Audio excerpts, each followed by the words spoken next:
6 ते 7 दिवस झालं आपण याच ठिकाणी धर्ममंडपामध्ये धर्ममंदिरामध्ये हरिकीर्तन श्रवण करत आहात। एक साधना आहे।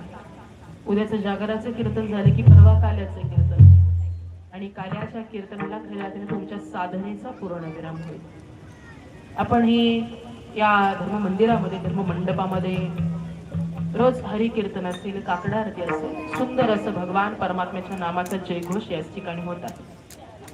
हा श्री रामनवमी निमित्त चालू असलेला अखंड हरिनाम सप्ताह कोलवडी खऱ्या अर्थाने याच ठिकाणी हे 6व्या दिवसाची कीर्तनोपी पुष्प माझ्या वाट्याला आलेलं आहे। मी माझे परमभाग्य समजते। जास्त वेळ अजिबात घेणार नाही। वेळेमध्ये सुरुवात झाली, वेळेमध्ये पूर्णविराम देईल। सगळ्यांना भुका देखील लागल्या असेल, बरोबर ना? लागता तो मी आत्ताच टेम्पो येताना पाहिलं, सगळ्यांचं लक्ष त्या पातेल्याकडेच होतं। पापड होते ना, अजून काय काय होतं सगळीकडे लक्ष होतं। असो, याच ठिकाणी गायनाचार्य असेल, मृदंगाचार्य असेल, सर्व गुरुजन मंडळी याच ठिकाणी मला लाभलेले आहेत। सांगण्याचा भाव इतकाच आहे बघा, आपण कीर्तन ऐकतो, कीर्तन श्रवण करतो, पण निश्चित एक सांगेल, कीर्तन प्रवचन ही मनोरंजनाची साधनं नाही, हे परिवर्तन करण्याची साधन आहे। आणि याच ठिकाणी देव देश धर्म याच्याबद्दल एक आपलेपणाही आपल्या अंतःकरणामध्ये असला पाहिजे।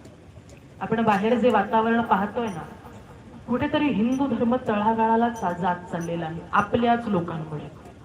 त्याला जागृत करता आलं पाहिजे, त्याला सावरता आलं पाहिजे, आवरता आलं पाहिजे। कमी कालावधी आपल्या हातामध्ये राहिलेला आहे बघा।